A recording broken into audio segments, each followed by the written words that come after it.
Hi, I'm Paul Battaglia, and this is Section 2.8. Students arrive at Section 2.8 having a vast knowledge of derivatives and differentiation rules. And now it's time to apply that and show them how we make approximations using tangent lines. So the essential question we'd like our students to answer at the end of this section is, what is Newton's method and how do we use it to approximate the zero of a function? One important note, although 2.8 is not covered on the AP exam, it is a really good section to go over with students. If timing doesn't permit it, feel free to come back to it after the AP exam like I do. I like to start off my discussion with students by trying to tell them that not everything in the world is as easy as it seems.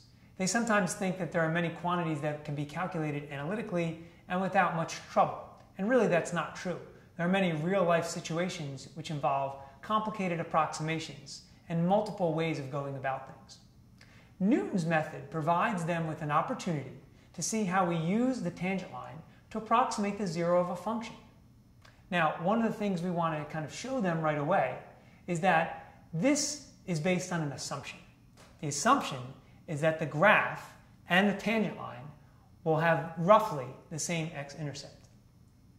One important note about Newton's method, it's nice to show a couple iterations in a table, for instance, and the text does a nice job of that in example 1 and 2. So you can see how the method gets closer and closer to the approximate value that we're looking for. One other note, and a common error that students make, is when we look at the method for approximation itself, we notice that it uses a derivative in the denominator of that approximation.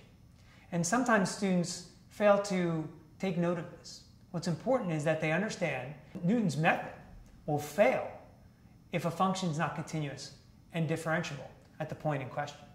So what we want to do is point their attention to the derivative when it's zero, because intuitively we want them to understand that wherever that derivative equals zero is where Newton's method is going to fail. I hope these tips have been helpful. I'm sure you'll find much success in Section 2.8.